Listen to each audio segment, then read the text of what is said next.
Cadence had never been so excited in his life. While at work, his smile was so big it started to freak people out. "Are you okay?" they would ask. "Yeah, definitely," he would respond. As weirded out as they were, they didn't mind because he seemed to work quicker and more efficiently than ever. When Rice texted or called, his smile beamed even brighter and bigger. He was in like, and like it he did. Now what I forgot to mention was what Cadence spent all of his money on. You see, Cadence loved television so much that he bought really expensive collectibles from all his favorite shows.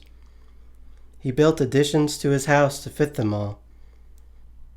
His one family house that he accidentally inherited had now become a sprawling tower, filled to the brim with awesome-looking things from shows new and old. Now, when he was single, it wasn't a problem. He had money to spend. But you see, Cadence hadn't been on any dates, and he didn't realize how expensive paying for two people was.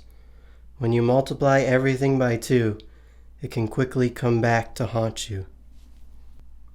They went out to dinner, and he always wanted to be the gentleman and pay. She didn't make as much money as him either, so it was obvious he should step up. She appreciated it every time and offered to pay, but he insisted. They went to theme parks, plays, the movies, go-karts, shopping, you name it. He always paid. He was so excited he couldn't say no to buying her gifts. Anything she wanted, he had it wrapped up and delivered for her. He even began getting rid of some of his old collectibles just so there would be room for her stuff. Then one day, she finally said it. "Cadence, I love you." "I love you too, Rice," he beamed. He started to float. She was amazed but quickly became jealous. "I love you so much. Why aren't I floating too?" she puzzled. "I don't know. I've never even dated anyone. Maybe because all of my feelings were held for you," he assumed. "Well, yeah. But you used to masturbate to old Playboys, right? So that's not all of your feelings for me," she deduced. "I really don't know. But why would you adulterate this moment?" he questioned while coming back down to earth, literally. "I'm sorry. You floated, and I didn't, and I thought it meant that maybe it meant we weren't meant to be." She didn't fully think. "I've watched a lot of TV and movies, but my life was never really like any of them," Cadence reasoned. "So maybe it isn't always like that." "Well, yeah, I guess not. I'm sorry. I just wanted to float too." She was bummed. Cadence didn't have anyone else to talk to about this, and so he mustered up all he could. "Listen, Rice, you make me happier than I've ever been, and I hope that I do that to you too. Just because you don't float and I can, it doesn't take away from our happiness, does it?" "No, yeah, I'm sorry. I didn't mean to get jealous of you. Of course you make me happy." She smiled at him and grabbed him for a smooch. Cadence went back to floating. Unbeknownst to the reader, Cadence had gotten a smartphone, and when he found Rice unhappy about not floating, he ordered her a collectible to cheer her up. When it came in the mail, they excitedly opened it up together and shared happiness. They were happy otherwise. Their jobs became lame to them, and they only wanted to spend time with each other. They ordered things and went out and spent money to their heart's desire. Things were great.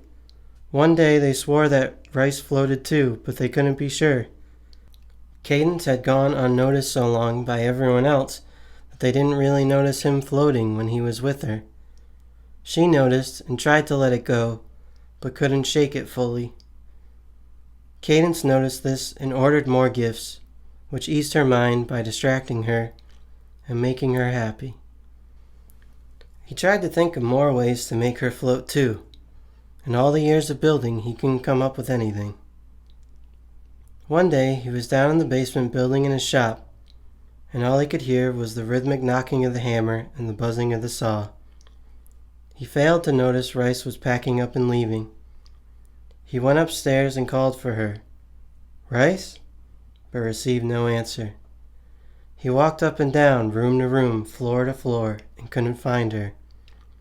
Finally, he found a note placed in the exact same spot where his family had left him one.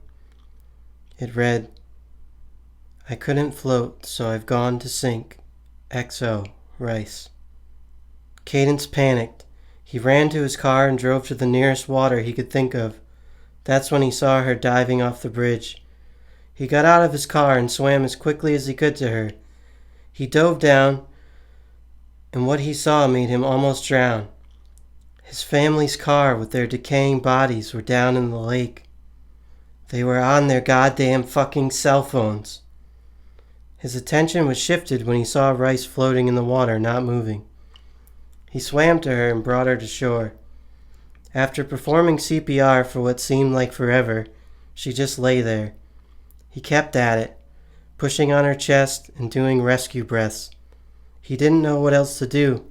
He just kept trying. How could being in love be so bad, he thought. And that's when she finally choked out some water and began breathing air again.